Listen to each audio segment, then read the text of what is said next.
And all the congregation of the children of Israel journeyed from the wilderness of Sin, and their journey according to the commandment of the Lord, and pitched in Rephidim.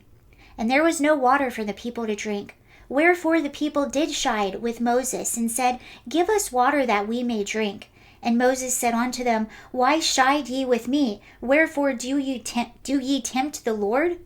And the people thirsted there for water. And the people murmured against Moses, and said, Wherefore is that thou hast brought us up out of Egypt to kill us and our children and cattle with thirst? And Moses cried unto the Lord, saying, What shall I do unto these people? They be almost ready to stone me. And the Lord said unto Moses, Go on before the people, and take with thee of the elders of Israel, and thy rod, wherewith thou smotest the river, take in thine hand, and go. Behold, I will stand before thee there upon the rock in Horeb, and thou shalt smite the rock, and there shall come water out of it, that the people may drink. And Moses did so in the sight of the elders of Israel. And he called the name of the place Massah and Meribah, because of the chiding of the children of Israel, and because they tempted the Lord, saying, Is the Lord among us or not? Then came Amalek, and fought with Israel in Rephidim. And Moses said unto Joshua, Choose us out men, and go out fight with Amalek. Tomorrow I will stand on top of the hill with the rod of God in mine hand. So Joshua did as Moses said to him, and fought with Amalek. And Moses, Aaron, and Hur went up to the top of the hill. And it came to pass, when Moses held up his hand, that Israel prevailed. And when he let down his hand, Amalek prevailed. But Moses' hands were heavy, and they took a stone and put it under him. And he sat thereon, and Aaron and Hur stayed up his hands, the one on one side and the other on the other side. And his hands were steady until the going down of the sun.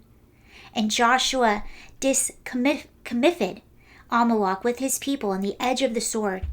And the Lord said unto Moses, Write this for a memorial in a book, and rehearse it in the ears of Joshua. For I will utterly put out the remembrance of Amalek from under heaven.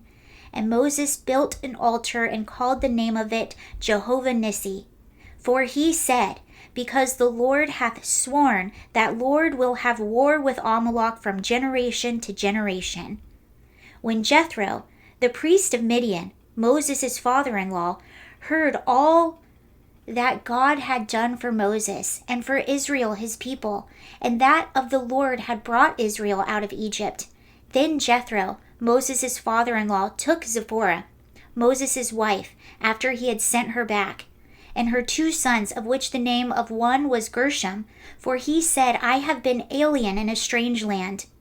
And the name of the other was Eliezer, for God of my father said, He was mine help, and delivered me from the sword of Pharaoh. And Jethro, Moses' father-in-law, came with his sons and his wife unto Moses into the wilderness, where he encamped at the mount of God. And he said unto Moses, I thy father-in-law Jethro am come unto thee, and thy wife, and her 2 sons with her. And Moses went out to meet his father-in-law, and did obedience, and kissed him. And they asked each other of their welfare, and they came into the tent. And Moses told his father-in-law that the Lord had done unto Pharaoh and to Egypt for Israel's sake, and all the trivial that had come upon them by the way, and how the Lord delivered them. And Jethro rejoiced for all the goodness which the Lord had done to Israel, whom he had delivered out of the land of the Egyptians. And Jethro said, Blessed be the Lord, who hath delivered you out of the hand of the Egyptians, and out of the land of Pharaoh, who hath delivered the people from under the hand of the Egyptians.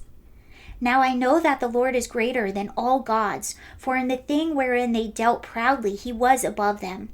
And Jethro, Moses' father-in-law, took a burnt offering and sacrifices for God. And Aaron came and all the elders of Israel to eat bread with Moses, father-in-law, before God. And it came to pass on the morrow that Moses sat to judge the people, and the people stood by Moses from the morning on to the evening. And when Moses' father-in-law, he saw that he did to the people, he said, What is this thing that thou doest to the people? Why sittest thou thyself alone, and all the people stand by thee from morning unto even? And Moses said unto his father-in-law, Because the people come unto me and inquire of God. When they have a matter, they come unto me, and I judge between one and another, and I do make them know the statutes of God and his law.